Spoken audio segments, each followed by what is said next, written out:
There's this constant conversation happening right beneath our feet, a process that really all life on Earth depends on. It's the relationship between soil, plants, and water. It's so fundamental, but it's also full of this incredible, fascinating complexity. So let's dive into this and figure out how plants really quench their thirst.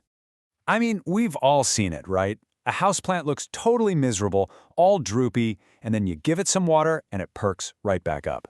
But what's the actual science behind that? Or, on the flip side, how can a plant seem to be drowning in soggy soil? Well, the answers are hidden in this amazing world of underground physics and biology.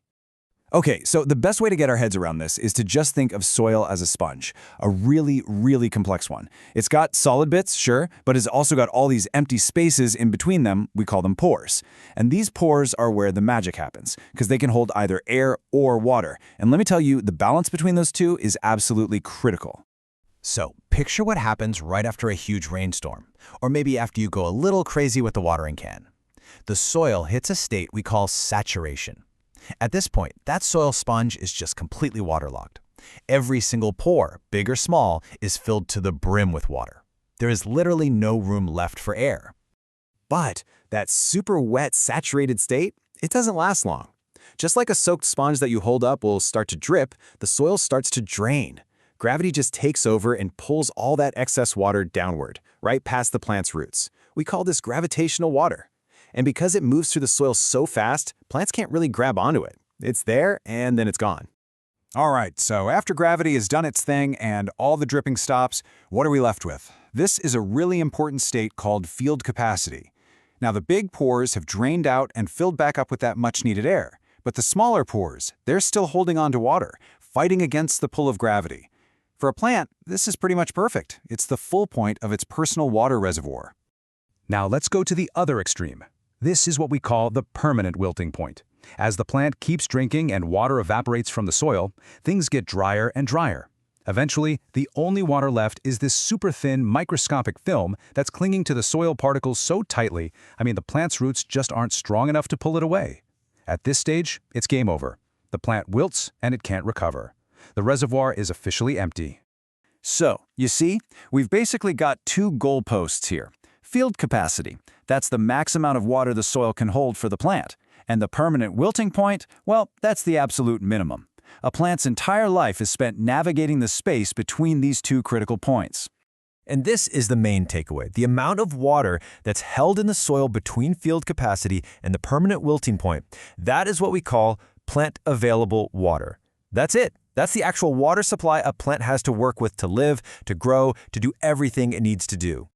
Okay, so we've established that the water's there, it's in the soil, ready for the taking. But how in the world does it defy gravity? How does it get from the roots, all the way up the stem, sometimes hundreds of feet into the air, to the very top leaves of a giant tree? What's the engine that's driving this incredible journey? Well, that engine is a process called evapotranspiration. It's kind of two words smashed together. Evaporation from the soil surface and transpiration, which is when the plant releases water vapor from its leaves. And this whole process is driven by the environment. Things like bright sunlight, whipping winds, high temperatures, low humidity, they all crank up the speed of this engine, pulling more and more water up and out of the plant. Now, just take a look at this number for a second, 400 to 1. What on earth could that ratio represent in the life of a plant? It seems wildly unbalanced, doesn't it? And here it is. It's the absolutely incredible price a plant has to pay just to eat.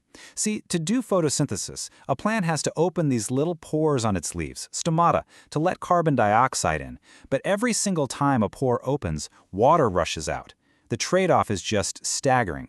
For a lot of plants, for every 1 molecule of CO2 they gain, they lose as many as 400 molecules of water.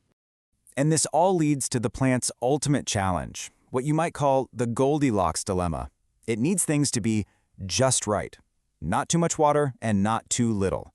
Both ends of the spectrum are incredibly dangerous, and they cause very different but equally serious problems for the plant. So, let's look at what happens when there's way too much water.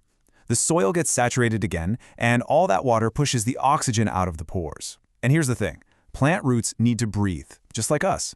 Without oxygen, they can't perform respiration, which is how they make energy. And without energy, they can't actively pull in nutrients from the soil. The roots literally begin to drown, and the whole plant starts to starve. Okay, now for the opposite problem, too little water. The plant basically goes into lockdown mode. It slams its stomata shut to stop losing water, but that also shuts down photosynthesis, so it can't make any food. Even worse, nutrients in the soil get to the roots by being carried along in moving water, a process called bulk flow. When the soil dries up and that water stops moving, so does the nutrient delivery. The plant is now both thirsty and starving. So as you can see, this is anything but a simple system. It's a constant, high-stakes balancing act. The plant is always managing the supply of water it can get from the soil against the relentless demand of the atmosphere, all while trying to sneak in enough CO2 to actually grow. It's an incredible feat. And that really brings us to the big question, doesn't it? In a world where our weather patterns are changing so rapidly, understanding this delicate balance is more important than ever. With more extreme droughts and more intense floods, figuring out how to protect this fundamental process is one of the biggest challenges we face, for agriculture, for our ecosystems, for everything. How we manage this relationship is truly going to shape the future of our food supply and the health of our planet.